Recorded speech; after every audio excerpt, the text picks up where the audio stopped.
John Neely Kennedy is humiliated by a real estate agent, but he instantly regrets when truth is revealed. The glass doors of elite estates nestled in the heart of Washington, D.C., shimmered under the soft glow of the morning sun, reflecting the city's pulse of power and prestige.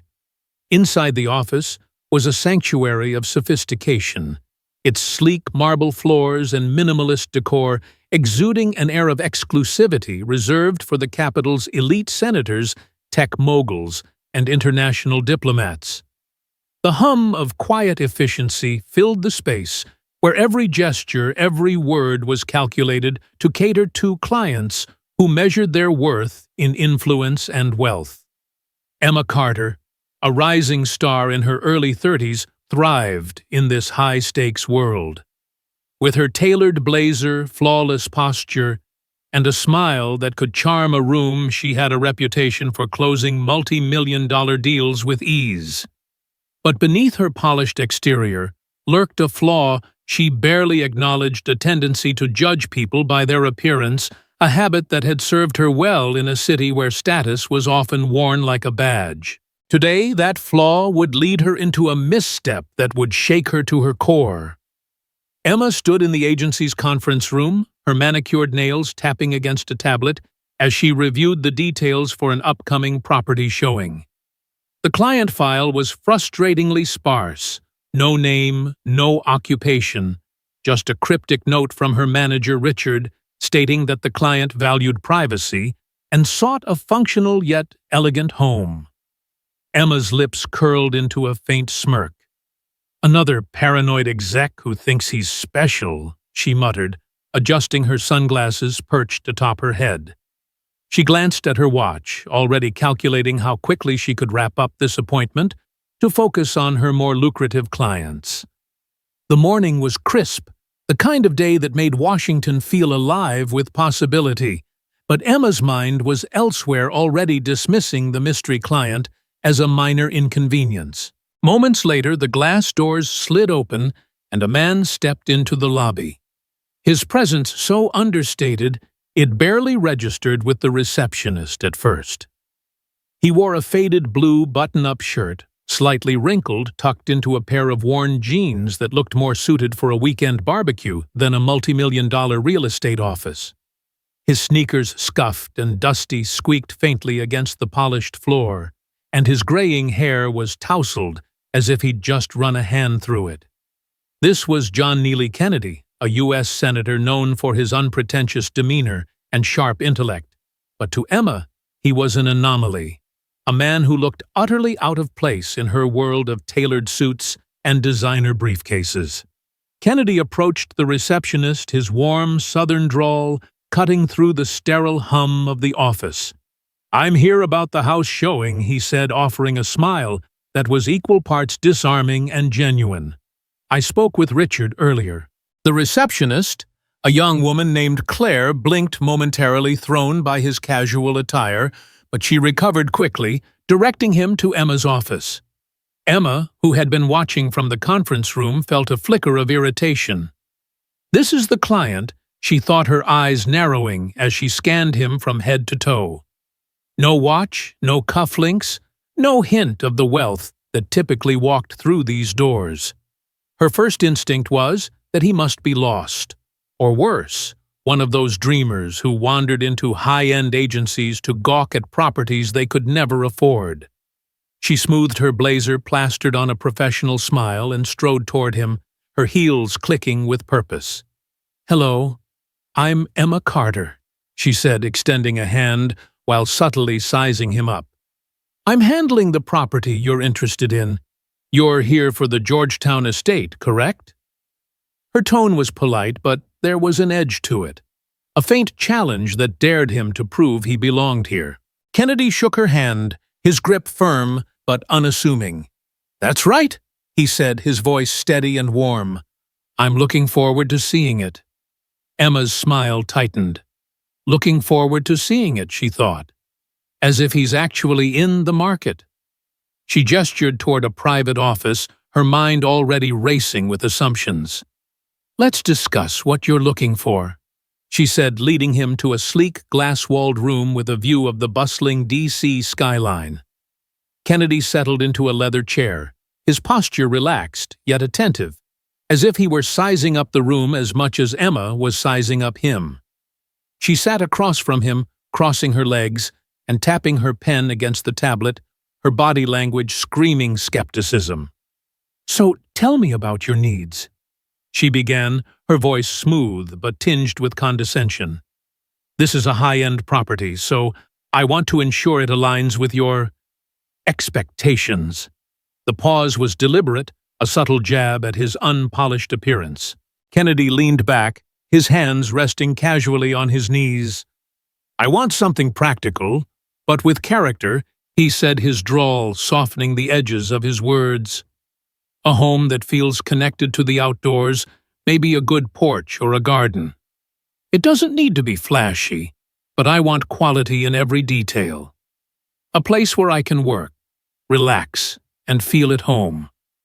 His eyes scanned the room as he spoke, taking in the modern art on the walls and the sleek furniture as if cataloging every element. Emma jotted down notes, but her mind was elsewhere. Practical character, she thought, suppressing a scoff. This guy's talking like he's shopping for a farmhouse, not a Georgetown estate. She leaned forward, her smile more performative than genuine. "That's an interesting vision," she said, her tone implying the opposite. "The property I have in mind is a modern masterpiece designed for someone with refined taste. I think it could work, but it's definitely a statement home." She emphasized refined, her eyes flicking to his faded shirt, as if to say he didn't fit the mold. Kennedy nodded, unfazed. "Sounds worth a look," he said. "One thing, though, I'd prefer if you didn't mention my name to anyone. I like to keep things low-key." Emma's eyebrow arched, her suspicions deepening. Low-key. More like he's hiding something, she thought. "Of course," she said, her voice dripping with false sincerity. "We value privacy here." In her mind, she was already writing him off as a time-waster, someone who'd gawk at the house, ask a few questions, and leave without a serious offer. She agreed to his request for anonymity, though she couldn't resist a parting shot. "Just so you know, this is one of our most exclusive listings, so I hope you're prepared for the price point." Kennedy's lips twitched a faint smile that Emma couldn't quite read. "I trust Richard's judgment," he said simply. "He said this place might be a fit." The mention of Richard, her manager, gave Emma a moment's pause, but she quickly dismissed it. Richard probably felt sorry for this guy, she thought. They scheduled the visit for later that day, and Kennedy left the office as quietly as he'd arrived, slipping out the glass doors without drawing a single glance from the staff. Emma turned to Claire, the receptionist, and smirked. "Get ready for a quick tour," she said, rolling her eyes. "This guy's probably just here to daydream." Claire hesitated, sensing something Emma didn't, but said nothing. Hours later, Emma stood in front of the Georgetown estate, a breathtaking structure of glass and steel that seemed to rise from the earth like a modern sculpture. Its clean lines and expansive windows reflected the vibrant greenery of the surrounding gardens, and the air carried the faint scent of blooming jasmine. Priced at $12 million, the property was a crown jewel in Elite Estates' portfolio, designed to dazzle clients who craved status as much as shelter. Emma adjusted her sunglasses, her posture exuding confidence as she prepared to deliver her signature sales pitch. She was in her element, ready to showcase the home's luxury to a client she was certain wouldn't appreciate it. Then a modest sedan pulled into the driveway, its plain exterior a stark contrast to the sleek supercars that typically graced the estate's entrance. Emma's lips curled into a faint sneer, her assumptions about the client solidifying. The car door opened, and Kennedy stepped out, still in his faded jeans and scuffed sneakers, his shirt now slightly untucked from the drive. He moved with a calm, measured stride, as if the grandeur of the estate held no sway over him. Emma's irritation flared, but she masked it with a tight smile. "You made it," she said, her voice laced with condescension. "This is the property, one of our most exclusive listings. Are you sure this is what you're looking for?" The question was a test, a way to gauge whether he'd back down. Kennedy met her gaze, his expression serene. "I'm here to see it. So let's take a look," he said, his drawl softening the rebuke. Emma sighed inwardly, leading him toward the entrance. Under her breath, she muttered, "Some people really think they can window shop a place like this." The foyer was a vision of opulence, its soaring ceiling adorned with a chandelier that sparkled like a cascade of diamonds. The space was designed to overwhelm, to make visitors feel both awed and insignificant.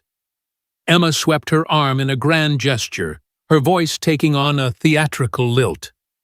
"This entrance sets the tone for the entire estate," she said. "It's designed to make a statement perfect for hosting influential guests." She glanced at Kennedy, expecting him to gape or fumble for words. Instead, he walked to a floor-to-ceiling window, his fingers brushing the frame. "Is this double-glazed?" he asked, his tone matter-of-fact. "Looks like it, but I'd want to know about insulation." Emma blinked, caught off guard. "Insulation?" She thought, her smile faltering. Yes, it's top-quality glass," she said, waving off his question with a flick of her wrist. "Most clients focus on the aesthetic impact, not the technical details." Her words carried a sting, a subtle reminder that he didn't belong in her world. Kennedy nodded, his expression unreadable, and followed her into the living room where the opulence continued. The space was a masterpiece of design with imported marble floors that gleamed under recessed lighting and a fireplace that looked like a work of art. Emma's sales pitch grew more animated, her gestures sweeping as she pointed out the custom furnishings and state-of-the-art sound system. "This room is the heart of the home," she said, her voice brimming with forced enthusiasm. "It's where you'd entertain Washington's elite, make connections, build your legacy." She shot him a pointed look, implying he wouldn't know such circles. Kennedy, however, seemed more interested in the practical. He crouched slightly, inspecting the baseboards. "What's the HVAC system like?" he asked. "These big spaces can be tough to heat efficiently." Emma's smile tightened, her patience fraying. "It's state-of-the-art, of course," she snapped. "This home is for people who don't worry about those minor details." The pause was deliberate, a jab at his apparent lack of sophistication. Kennedy straightened his eyes, meeting hers for a brief moment, and Emma felt a flicker of unease. There was something in his gaze, calm, knowing that unsettled her, but she pushed it aside. "He's just trying to sound important," she thought. They moved to the kitchen, a sleek expanse of granite countertops and high-end appliances that gleamed under the natural light streaming through oversized windows. Emma saw an opportunity to regain control, spreading her arms as if unveiling a stage. "This is a chef's dream," she said, her voice dripping with pride. "The countertops are imported granite, and the appliances are top of the line. Perfect for lavish dinner parties." Kennedy ran his hand along the counter, his touch almost reverent. "Granite's nice, but it can crack under stress," he said. "Is this sealed properly?" Emma's jaw clenched, her frustration bubbling over. "Everything here is flawless," she said, her tone sharp. "I'm sure you don't need to worry about maintenance issues." The implication was clear: he wouldn't be owning this home, so why bother asking? Kennedy's lips twitched again, that faint smile returning, but he said nothing, following her to the next room. The tour continued, each space more lavish than the last. But Emma's patience was wearing thin. In the master suite, a sprawling sanctuary with a private balcony and a walk-in closet larger than most apartments, she tried to dazzle him with luxury. "This room is for people who live a certain lifestyle," she said, her voice heavy with implication. "I'm guessing that's not your usual scene, right?" Kennedy ignored the jab, stepping onto the balcony to admire the view of the garden below. "This is nice," he said. "A porch out here would make it perfect." Emma scoffed quietly, her thoughts racing. A porch. He's talking about renovations. He can't even afford the doorbell. Her disdain was now palpable, her forced smiles giving way to thinly veiled hostility. The backyard was the final stop, a sprawling oasis with a sparkling pool, manicured lawns, and an outdoor kitchen that screamed extravagance. Emma made one last push, her voice ringing with artificial warmth. "This space is for entertaining elite guests," she said. "It's not just a home, it's a status symbol." Kennedy leaned against a stone pillar, taking in the view. "A home should be a sanctuary, not a billboard," he said, his words simple, but weighted. Emma rolled her eyes, her patience exhausted. "Well, I hope you enjoyed the tour," she said, her tone dismissive. "This property is for serious buyers, so let me know if you're actually interested." She turned away, already mentally drafting the report she'd send to Richard Client. "Not serious, wasted my time." To her shock, Kennedy's voice stopped her. "I am interested," he said, his drawl steady and calm. "I'd like to see the contract and talk to Richard before deciding." Emma froze, her heart skipping a beat. "He's serious," she thought, her mind scrambling to process the shift. She forced a smile, her hands trembling slightly as she reached for her phone. "Of course," she stammered. "I'll call him right away." As she dialed Richard's number, a flicker of doubt crept in. Who was this man, and why was he so unshaken by her barbs? She glanced at Kennedy, who stood by the pool, his hands in his pockets, gazing at the water, with the same serene expression he'd worn all day. For the first time, Emma wondered if she'd misjudged him, and what that mistake might cost her.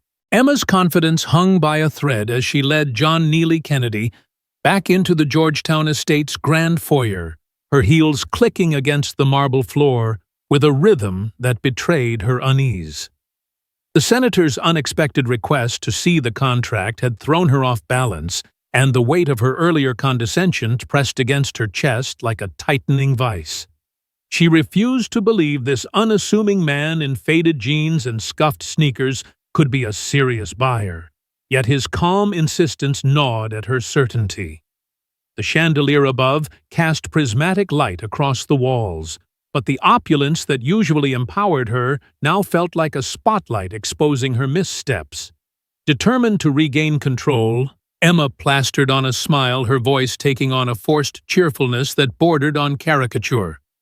"Let's revisit some of the estate's standout features," she said, gesturing toward the living room with a flourish. "This home is a masterpiece, crafted for those who truly understand luxury." The word truly was a deliberate jab, a last-ditch effort to rattle the man she still saw as an outsider in her world of wealth and status. Kennedy followed, his hands tucked casually into his pockets, his stride as unhurried as if he were strolling through a farmer's market, rather than a $12 million estate. The living room unfolded before them, its floor-to-ceiling windows framing a view of the meticulously landscaped garden where sunlight danced on the leaves of ancient oaks. Emma launched into her sales pitch with renewed vigor, pointing out the imported silk drapes and the hand-carved fireplace mantel. "This space is designed to impress," she said, her tone almost defiant. "It's where you'd host Washington's power players, senators, ambassadors, you name it." She shot him a pointed glance, expecting him to shrink under the weight of her words. Instead, Kennedy stopped by a built-in bookshelf, his fingers tracing the grain of the wood. "Is this cherry?" he asked, his southern drawl soft but precise. "Looks sturdy, but I'd want to know about its fire resistance." Emma's smile twitched, her irritation flaring. Fire resistance, she thought, suppressing a scoff. It's premium hardwood, she said, curtly sourced from sustainable forests. Our clients don't typically worry about those details. The pause was a subtle dig, implying he was overstepping by asking such practical questions. Emma led him to the dining room, hoping to steer the tour back to her comfort zone. A massive walnut table dominated the space, its surface gleaming under an Italian crystal chandelier that hung like a frozen waterfall. "This is where you'd host unforgettable dinners," she said, spreading her arms as if unveiling a masterpiece. "The chandelier alone is worth more than most people's cars. It's a statement piece for someone with influence." Kennedy glanced at the fixture, his head tilting slightly. "It's beautiful," he said, "but is the wiring reinforced for something that heavy? Older homes sometimes cut corners there." Emma's patience snapped, her voice sharpening. "The wiring is flawless," she said, her eyes narrowing. "This home is for people who trust the craftsmanship, not question it." Her words were a challenge, daring him to keep pushing. Kennedy met her gaze, his expression calm, but with a glint of something amusement, perhaps, that made her stomach twist. He nodded, saying nothing, and followed her to the next room, his silence more unnerving than any retort. The guest suite was next, a serene space with soft gray walls and a private terrace overlooking the estate's rose garden.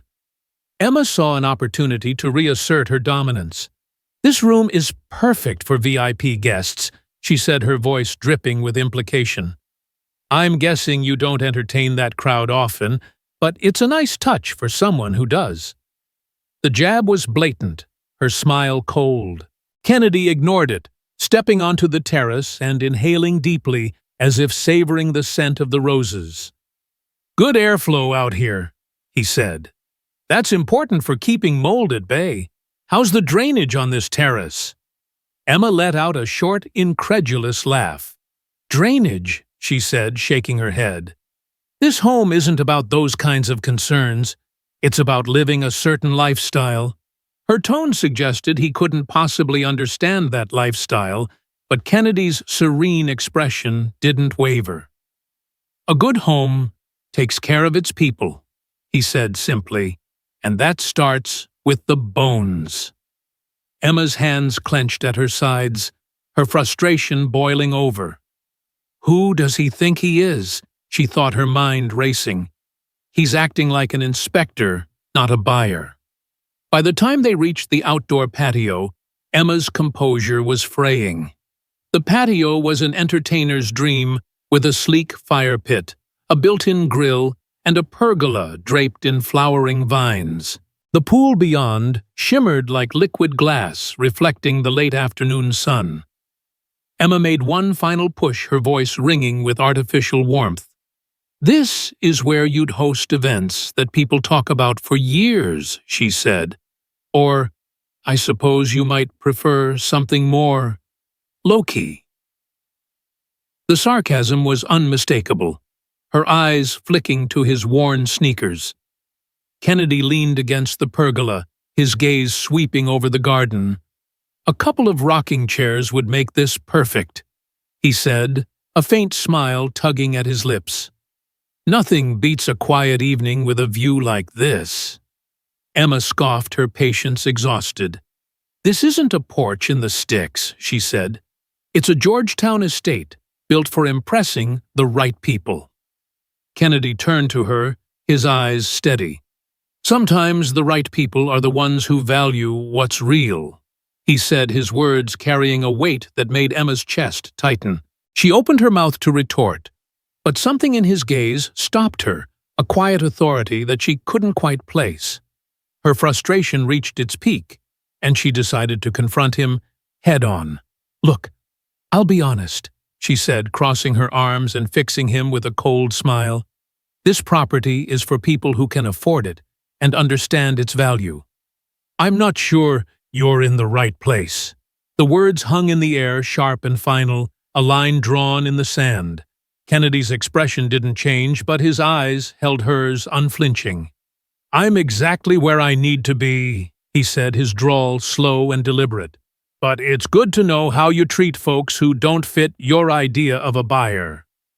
The rebuke was gentle but cutting, and for the first time Emma felt a flicker of doubt. Is he bluffing? She thought, her confidence wavering. She forced a laugh, brushing off his words. "I'm just making sure we're not wasting time," she said, her smile brittle.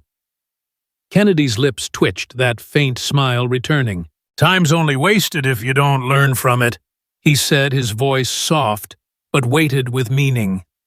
Emma's stomach churned, but she refused to back down, leading him back to the foyer with a brisk stride. As they re-entered the house, a new figure appeared. Tom, a junior agent who had been shadowing Emma for the day. Tom was young, eager, and still learning the ropes, but he had a keen eye for detail. His face lit up with recognition when he saw Kennedy, and he hesitated before approaching Emma, his voice low. "Is that Senator Kennedy?" he whispered, his eyes wide. Emma laughed, the sound harsh and dismissive. "Don't be ridiculous," she said, waving him off. "This guy, no way, he's nobody." Tom frowned, unconvinced. "I'm pretty sure I saw him at a Capitol Hill event last year," he said. "You should check with Richard." Emma rolled her eyes, her irritation flaring. "You're seeing things," she snapped. "He's just some guy wasting my time." Tom's expression hardened, but he said nothing, slipping away to the kitchen to make a call. Emma barely noticed, her focus fixed on wrapping up the tour. "So unless you're ready to make an offer, I think we're done here," she told Kennedy, her tone clipped. He nodded, his calm unshaken. "I'd still like to see that contract," he said. "And Richard, if he's available." Emma's heart skipped a beat, the mention of Richard's name sending a jolt of unease through her. Why was he so insistent on involving her manager? She dialed Richard's number, her fingers trembling slightly, and forced a smile. "Of course I'll get him here," she said, her voice strained. As she waited for Richard to answer, Tom's words echoed in her mind. Senator Kennedy, she thought, dismissing the idea as absurd. But the seed of doubt had been planted, and it was growing. Minutes later, Richard's car pulled into the driveway, and he strode into the foyer with a warmth that made Emma's stomach drop. "Senator Kennedy," he said, shaking Kennedy's hand with genuine enthusiasm. "What a pleasure to see you again. I hope the property's to your liking." Emma's world tilted, her face draining of color. "Senator," the word echoed in her mind like a gunshot. She stood frozen, her tablet slipping slightly in her hands, as the reality of her mistake crashed over her. She had spent the entire tour mocking a U.S. senator, one of Washington's most respected figures. I didn't know." Emma stammered, her voice barely audible, her face burning with shame. Kennedy looked at her, his expression kind but unwavering. "You didn't need to know who I am to treat me with respect," he said, his words gentle but piercing. The rebuke landed like a blow, and Emma felt the eyes of Tom and the other staff members, Claire, the receptionist, and a maintenance worker who had wandered in, boring into her. Richard's face darkened, his disappointment palpable as he shot her a reproachful glance. Kennedy turned to him, his voice calm but firm. "The house is impressive, Richard, but before we move forward, I'd like to talk about how your team handles clients. I asked for anonymity to see how things really work here, and I got my answer." Emma's heart sank, the weight of her actions settling over her like a storm cloud. She knew she had crossed a line, and the consequences were only beginning to unfold. The Georgetown estate, once a glittering stage for Emma Carter's ambitions, now felt like a courtroom where her arrogance had been laid bare. The air in the foyer was thick with tension, the silence punctuated only by the faint hum of the air conditioning and the occasional shuffle of feet from the small crowd of staff members who had gathered to witness the fallout. Emma stood frozen near the grand staircase, her face pale, her hands clutching her tablet so tightly, her knuckles whitened.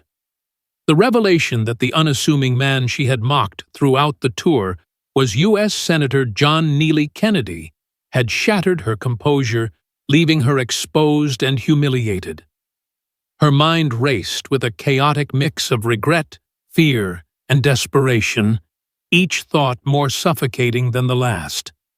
How did I miss this? What will Richard do? What will people say? The chandelier above cast jagged light across the marble floor, mirroring the fractured state of her confidence. Senator Kennedy stood at the center of the room, his faded jeans and scuffed sneakers, a stark contrast to the opulence around him, yet his presence commanded attention with a quiet authority that needed no embellishment. Richard, the manager, hovered nearby, his forehead glistening with sweat, as he tried to salvage the situation, his usual polished demeanor fraying at the edges. Kennedy's voice broke the silence, calm, but weighted with purpose. "This house is exactly what I've been looking for," he said, his southern drawl softening the edges of his words. "It's got character function and a view that'd make any evening feel like a gift." He paused, his eyes sweeping the room before settling briefly on Emma, who averted her gaze, her cheeks burning. "But before we finalize anything, I want to talk about something that matters more than square footage or granite countertops." Richard swallowed hard, sensing the gravity of what was coming. "Of course, Senator," he said, his voice tight. "We're happy to address any concerns you have." Kennedy shook his head, a faint smile tugging at his lips. "This isn't about the house, Richard. It's about how folks are treated when they walk through that door." He gestured toward the glass entrance, his movement deliberate.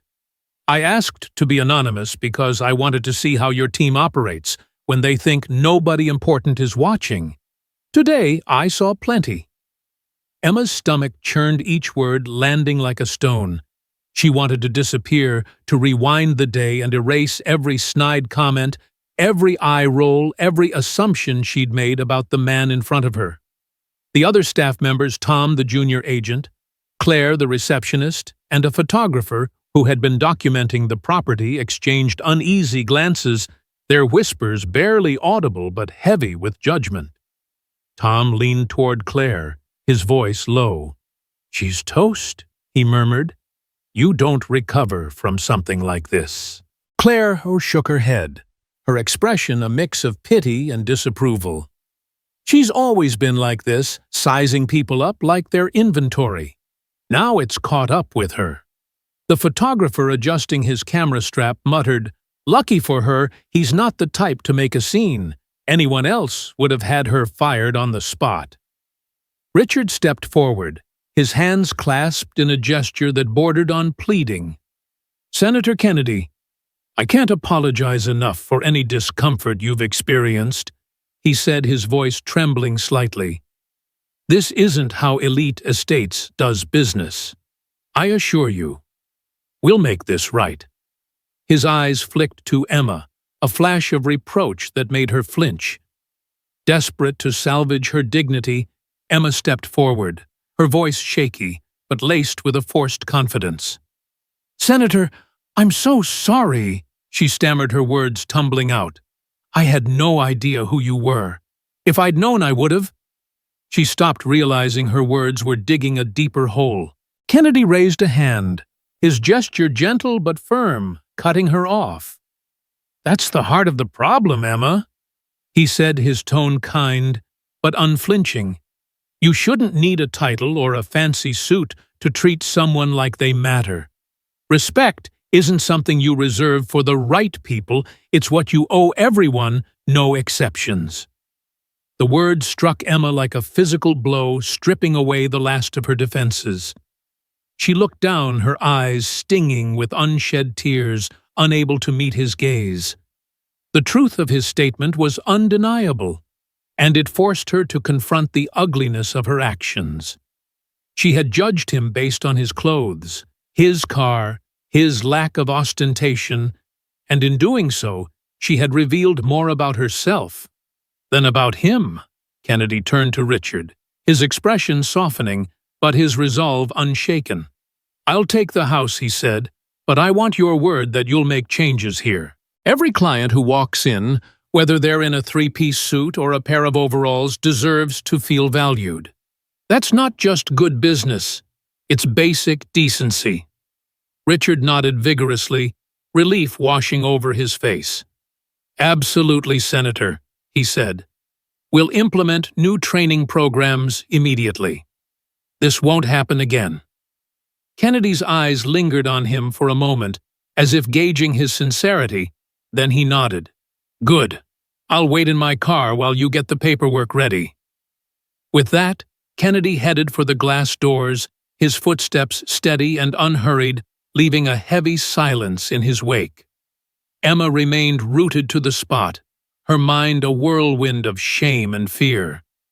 The other staff members dispersed, their whispers trailing behind them like a chorus of condemnation. Richard turned to Emma, his expression a mix of anger and disappointment. "We need to talk," he said, his voice low but firm, gesturing to a corner of the foyer where they could speak privately. Emma followed, her legs unsteady, feeling the weight of every stare, Tom's disapproval, Claire's pity, the photographer's curiosity. Once they were out of earshot, Richard crossed his arms, his eyes boring into her. "Emma, I don't even know where to start," he said, his tone sharp. "I trusted you with one of our most important clients, and you turned it into a disaster.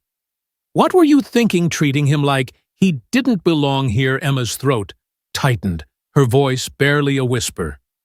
"I didn't know who he was," she said, her words sounding hollow even to herself. Richard's jaw clenched. "That's no excuse," he snapped. "You didn't need to know he was a senator to treat him with basic respect. You judged him because of his clothes, his car, because he didn't look like your idea of a VIP. That's not just unprofessional, it's a failure of character." The words cut deep, and Emma felt tears prick her eyes, but she fought them back, nodding silently. Richard's expression softened slightly, but his voice remained firm. "You're one of our best agents, Emma, but this is a serious misstep. I'm giving you one chance to make this right, not just with me, but with yourself. We'll talk more later, but for now, stay out of the way while I handle the senator." Emma nodded again, her chest tight with shame, and retreated to the kitchen where she picked up a glass of water, hoping the cool liquid would steady her nerves. It didn't. As Richard prepared the paperwork, Kennedy returned to the foyer, his demeanor as calm as ever. Emma stayed in the background, hovering near the staircase, too ashamed to approach. Richard handed him the documents, explaining the terms with a nervous precision that betrayed his fear of further missteps. Kennedy reviewed them carefully, his pen poised over the pages, his expression focused but serene. Before signing the final page, he looked up, his eyes finding Emma's across the room. Her heart stopped, her breath catching as she braced for another rebuke. Instead, Kennedy walked toward her, the contract in hand, his steps measured and deliberate. "Emma," he said, his voice soft but steady when I was coming up, "I got judged plenty for my accent, my clothes, the way I carried myself. Folks thought I didn't belong in rooms like this one. But I learned something: the only way to grow is to own your mistakes and do better." He paused, his eyes searching hers. "You made a mistake today, but it doesn't have to define you. Use it to be better for the next person who walks through that door." Emma's vision blurred with tears, her voice failing her. She nodded, swallowing hard as Kennedy's words sank in. They were not a pardon, but a challenge, a call to rise above her failings. He handed the contract to Richard, offered a small, warm smile, and shook his hand. "Thank you, Richard," he said. "I'll be in touch." With that, he walked out his modest sedan, pulling away from the estate, its engine a faint hum in the distance. Emma stood in the empty foyer, the weight of the day settling over her like a heavy fog.